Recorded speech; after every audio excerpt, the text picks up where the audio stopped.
Hey, it's Coach with Tactical Hyve. We're out on the range today, and today we're going to wrap up our three-part series of rifle marksmanship body positions.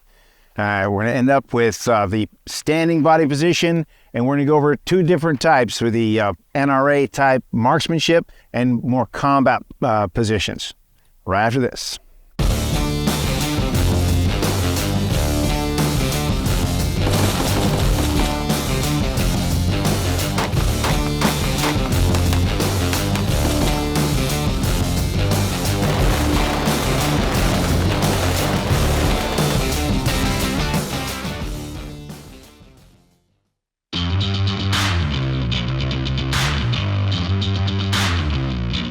Okay, so for the last body position is standing. It's going to be the most mobile, but the least stable body position that we have. Now, if you want to get the most out of that body position, we're going to for marksmanship, I'll show you the first way. If you're going for your qual score, that's what you want to use. And then we'll talk about the differences between that and a combat stance. All right, so to start off with, if my target is there, I want to start off squared up, in line with the target this way, chest flat, okay? I want to try and keep my head up just the same as I normally do, spine nice, good posture, okay? Some guys like to have even weight on both legs. I feel a little more stable when I push my weight onto my forward hip. I'm not leaning forward, I'm just, my weight is still stacked on my spine, I'm just shifting my weight forward, over this hip, okay? For me, that works. Try them both ways. Whatever works for you, it'll still get you there. Okay, so the next thing, I'm trying to keep my head up, right? So I want to bring the gun. I'll bring the gun up, and I stick my hand out flat like this, and I'm going to roll my thumb down, pinky up, okay, and put it in here like that. So what I get here is this wrist is now locked. That makes this all one piece. If I hold it like this, I'm going to be using my bicep to hold the gun up. If I lock my wrist, now I can set this here. Okay, thinner guys, your elbow will go straight to your hip. Guys a little thicker, a little more muscle on them, it'll be your tricep interfacing with your lat. Okay, but I can relax this bicep a little bit, and that's why we do that. Okay, the next thing is, again, you want to find that same spot in here, like with the kneeling. Find that collarbone and just drag it back, okay? A lot of guys, they'll set the gun up and then they'll bring this shoulder up to kind of fill in that gap, okay? What you want to be able to do is hunch your shoulders up like this and drop them. You notice they come to the same place no matter where they started. So you want your shoulders down. That's going to be a more consistent body position. Okay, we start here. Roll that one, lock it in, find your collarbone, drag it back, ensure my shoulders are down, chin goes on the stock, and then I'm going to scrape my face down. Remember that skin tension we talked about? So we're skin tension here, pulling it back, gently just snug it into your shoulder. And then we're find that your chin weld, scrape the face down, and making that little meat pillow.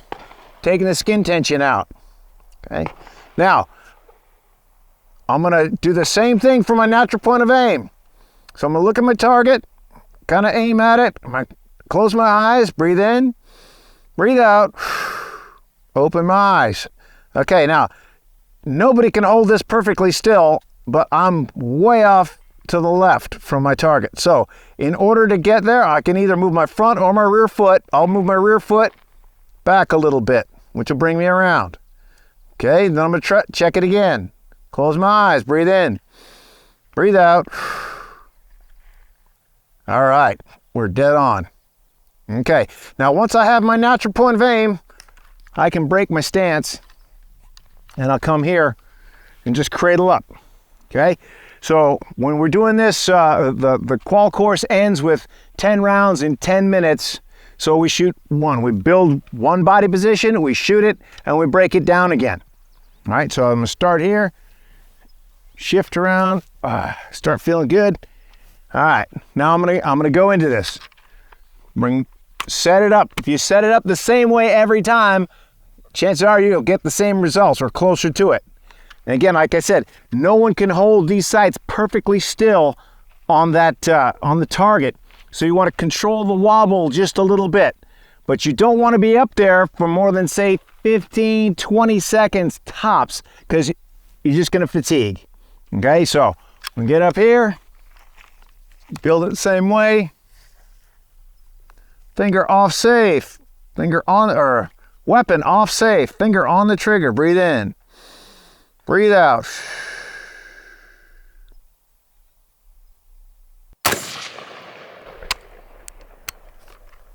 Okay. Notice, I just let the recoil take me. Okay, I'm not trying to fight it. I'm not anticipating it.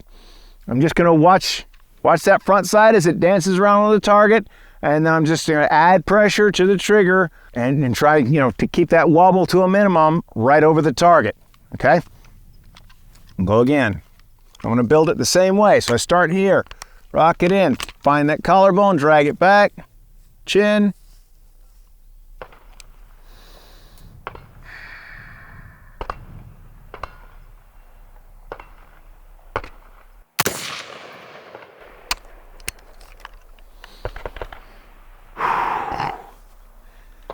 Don't stare at the target between shots.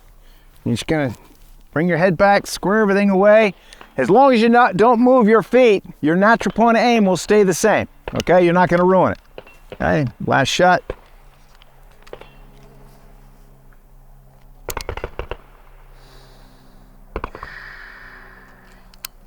Nope, that didn't feel good. Break it down. Take that deep breath. When you're back here thinking about your next shot, be thinking about your next shot, not your last shot, not what you screwed up. Quiet those voices in your head, okay? Just use this time to think of it as resetting for the next shot. Okay, so I'm gonna bring it up, lock it in.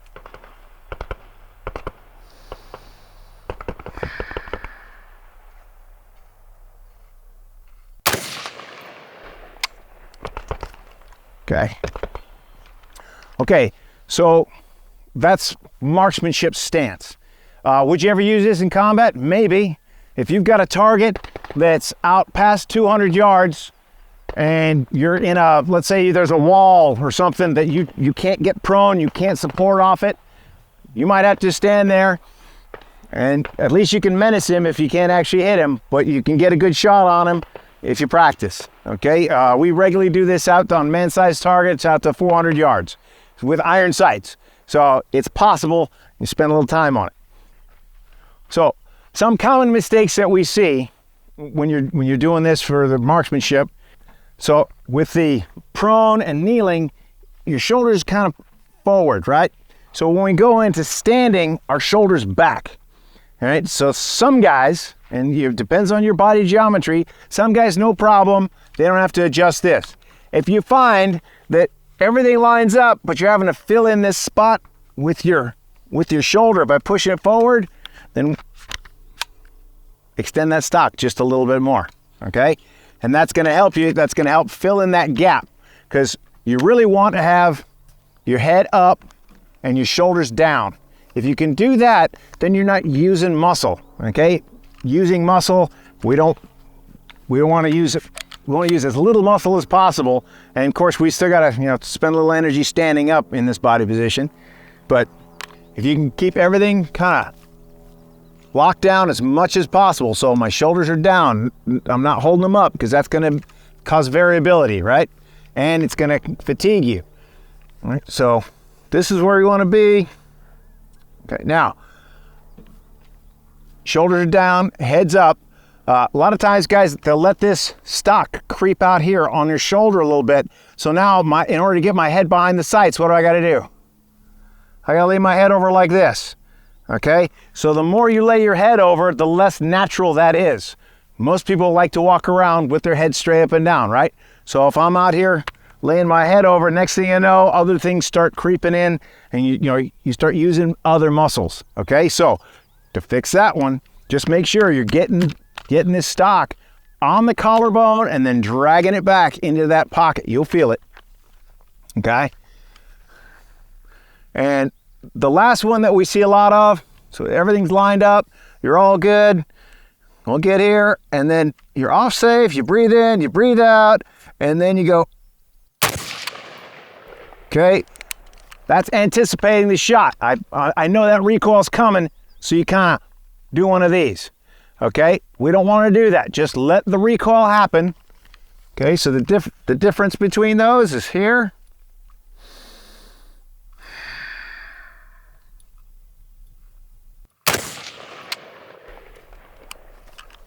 Okay, the recoil is going to push on you. You're only taking one shot anyway, so not to worry, right? Okay, you're going to rebuild it, build it again, and go again. So those are the three most common problems that we see with the standing body position. And again, if you've got a big shift, usually left and right, with your grouping compared to the other two, it could come back to your cheek weld. It could come back to, making sure that natural point of aim. Okay, so with all three of these body positions, make sure, check that natural point of aim. The more you do it, the more reps you get in of that, the faster you're going to be able to do it, and the more accurate you're going to be in a shorter amount of time. Okay? So it just makes sense, and it's really overlooked by a lot of shooters. So natural point of aim. Remember that, guys. Get your natural point of aim, and then check it. And then adjust, and check it again. All right?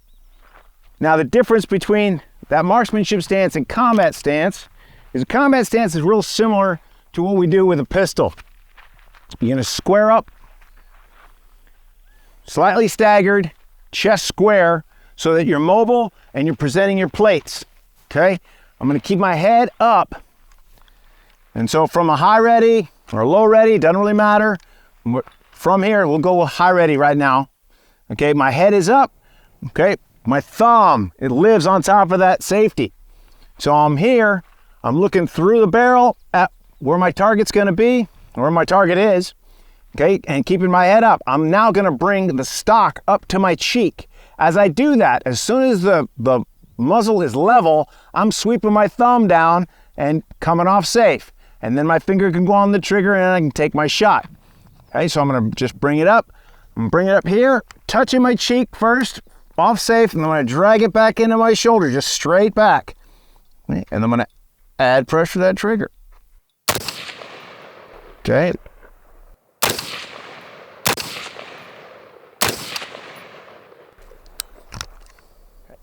So that combat stance is more squared up. It's not going to be quite as accurate. It's not, you're holding up weight.